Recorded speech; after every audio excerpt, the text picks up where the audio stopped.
వ్యవస్థను పటిష్టం చేస్తే క్రిమినల్స్ క్రైమ్ తగ్గేటువంటి అవకాశం ఉంటుంది. అట్లీస్ట్ ఒక భయం అనేది వ్యవస్థను చూస్తే కలిగేటువంటి అవకాశం ఉంటుంది. ఇలాంటి చిన్న పిల్లలు 2-3 సంవత్సరాల పిల్లలు భవిష్యత్తుకు బాటలు వేసే భారతదేశానికి భవితవ్యంలా ఉండేటువంటి పిల్లలు కనీసం బ్రతికేటువంటి అవకాశం ఉంటుంది. ఈ పిల్లల్ని చంపే హక్కు ఆ తండ్రికి ఎవరిచ్చారు? వాడు తండ్రి కాదు, వాడు ఒక కసాయి. వాడు కసాయి అన్నటువంటి పదం కూడా ఇంకా చాలా తక్కువదే. నరరూప రాక్షసుడని ఇలాంటి వాళ్ళని పిలిచేది. షాబాద్లో దైవాలగూడలో జరిగినటువంటి 6 హత్యల ఘటన తర్వాత రాష్ట్ర వ్యాప్తంగా ఆందోళనలు పెరుగుతున్నాయి. నేషనల్ హైవే మొత్తం కూడా నాగర్గూడ వరకు కూడా సుమారు 12 నుంచి 15 కిలోమీటర్ల వరకు వెహికల్స్ అన్నీ నిలిచిపోయాయి. భారీ ట్రాఫిక్ జామ్ ఏర్పడింది. అక్కడికి వెళ్ళడానికి ప్రయత్నించినటువంటి బీఆర్ఎస్ పార్టీ నాయకులను కూడా పోలీసులు అదుపులోకి తీసుకున్నట్టుగా తెలుస్తోంది. పరిస్థితిని మాత్రం పోలీసులు అదుపులోకి తీసుకున్నారు. ఎక్కడ శాంతి భద్రతలకు విఘాతం కలగకుండా, లా అండ్ ఆర్డర్ ఇష్యూస్ రాకుండా పోలీసులు చర్యలు తీసుకుంటున్నారు. ఆర్ఎస్ ప్రవీణ్ కుమార్ గారు, మాజీ పోలీస్ అధికారి, బీఆర్ఎస్ పార్టీ నాయకులు మనతో పాటు సిద్ధంగా ఉన్నారు. ఆర్ఎస్ ప్రవీణ్ కుమార్ గారు, నమస్తే. నమస్తే. మీరు అక్కడికి వెళ్ళడానికి ప్రయత్నం చేసినట్టుగా తెలుస్తోంది, మిమ్మల్ని పోలీసులు అదుపులోకి తీసుకున్నట్టుగా తెలుస్తోంది. అవునండి సార్, ఏంటి పరిస్థితి? ఈ కేసును ఎట్లా చూడాలి? బెయిల్ పై బయటకు వచ్చిన గంటల్లోనే 1 కాదు 2 కాదు 6 ఎంత కఠినాత్ముడు అంటే కన్న కొడుకులను కూడా, కట్టుకున్న భార్యను కూడా చంపేశారంటే వీరి మానసిక పరిస్థితిని ఎట్లా చూడాలి? ఈ వ్యవస్థను ఎట్లా చూడాలి? ఘోరం అండి. తెలంగాణలో మహిళలకు, మైనర్ బాలికలకు, వృద్ధులకు రక్షణ లేదు. ఇది 100% కరెక్ట్. నిజంగా మీరు అన్నారు బెయిల్ నుంచి బయటకు వచ్చిన గంటల్లోపే. కాదు, వాస్తవం కాదు. మీకు తప్పుడు వాస్తవాలు చెప్తున్నారు పోలీసులు. అసలు ఇతన్ని అరెస్టే చేయలేదు.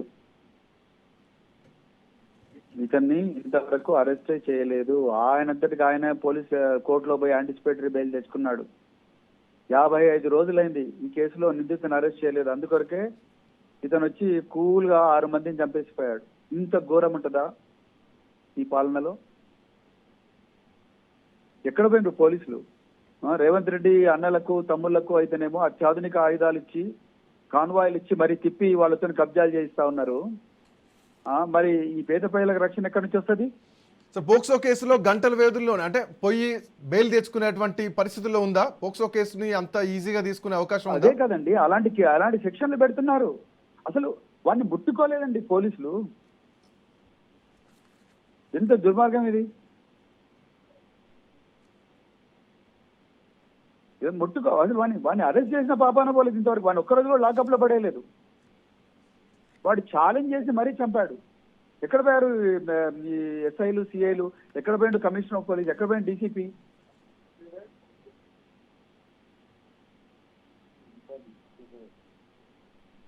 ఏం జరుగుతుంది? వ్యవస్థ ఏం జరుగుతుంది అంటే ఈ తల్లి పోయి కంప్లైంట్ ఇచ్చినా గానీ పోలీసులు పట్టించుకోవట్లేదంటే ఆ వ్యక్తి వెనకాలన్నటువంటి నేర చరిత్ర ఏంది? ఆ వ్యక్తికి పోలీసులకు ఉన్నటువంటి సంబంధం ఉంది. ఈ రోజు ఉదయం కూడా ఆ అమ్మాయి, చనిపోయిన అమ్మాయి మేనమా అంటున్నారు. పోలీసులు నవ్వుతున్నారు, చూస్తున్నట్టు వదిలేస్తున్నారు. వాడు మా కళ్ళ ముందే తిరుగుతున్నారు, వాడిని వీళ్ళు పట్టుకోవట్లేదని చెప్పేసి మాట్లాడుతున్నారు. మీరు చెప్పే మాటలకు, వాళ్ళ కుటుంబ సభ్యులు చెప్పే మాటలకు చాలా దగ్గరగా సింక్ అవుతోంది. అవునండి, బండి సంజయ్ గారి కొడుకుకు బెయిల్ వస్తుంది. ఆయన రేపు పొద్దున ఈ అఘాయిత్యం చేయడానికి గ్యారంటీ ఏమున్నది? ఇప్పుడు వాడిని అరెస్ట్ చేయలేరు. వాడు వచ్చి 6 మంది చంపాడు. అసలు ముఖ్యమంత్రికి ఏమైనా శ్రద్ధ ఉందా? ముఖ్యమంత్రికి ఏమైనా కన్సర్న్ ఉందా ప్రజల ప్రాణాల మీద, ధనమాన ప్రాణాల మీద?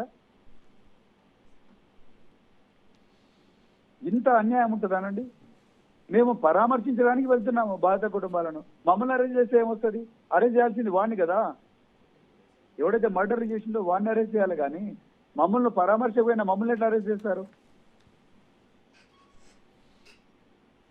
సార్, ఇందాక రెడ్డన్న గారు మాట్లాడారు. నేను ఒక ప్రశ్న అడిగిన ఆయనని, పోలీసుల సంఖ్య పెంచాల్సినటువంటి అవసరం ఉంది, నోటిఫికేషన్లు ఇవ్వాల్సినటువంటి అవసరం ఉంది, పోలీసులు వ్యవస్థను పెంచాల్సినటువంటి అవసరం ఉంది, నిఘా వ్యవస్థను పెంచాల్సినటువంటి అవసరం ఉంది.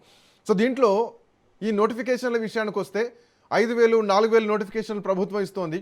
ఒకేసారి ఒక 20,000 మంది నోటిఫికేషన్లు ఇస్తే వాళ్ళకి ట్రైనింగ్ ఇచ్చేటువంటి ఫెసిలిటీలు లేవా? సో ఈ వ్యవస్థను కంట్రోల్ చేయాలంటే పోలీసింగ్ వ్యవస్థ పటిష్టంగా ఉండాలి కదా. కరెక్ట్. మరి ఎందుకు ఎవరు ఆపారు? 20,000 వేకెన్సీలు ఉన్నప్పుడు 5,000 వేకెన్సీలు ఎట్లా ఇస్తాడు ముఖ్యమంత్రి? అదేవిధంగా ఉన్నోళ్ళని ఎట్లా వాడుతున్నావు అది కూడా ఇంపార్టెంట్ కదా. ఉన్న పోలీస్ అధికారులను ఎట్లా వాడుతున్నావు? కేసీఆర్ గారు 30,000 మంది మహిళలను రిక్రూట్ చేశారు. ఆ మహిళా పోలీసులను ఈ మహిళలకు రక్షణగా పెట్టొచ్చు కదా. ఉమ్. ఇంత ఘోరం ఉంటుందనండి, ఇంత అన్యాయమా? 6 మంది కూల్ గా వాడు రాత్రి చాలా తాపిగా చంపుకుంటూ పోయాడు. అవును. ఒక్క పోలీసు వాడు కూడా. మరి షాబాద్ కు కూతవేటి దూరంలో ఉంటాయి ఇవన్నీ. షాబాద్ పట్టణంలో జరిగినాయి. ఎక్కడ వేరు పోలీసు వాళ్ళు? ఇప్పుడు వచ్చి మమ్మల్ని అరెస్ట్ చేస్తున్నారు. దమ్ముంటే వాడిని అరెస్ట్ చేయాలిగా. వాడు ఇప్పటికి దొరకలేదు. వాడు ఇంకెంత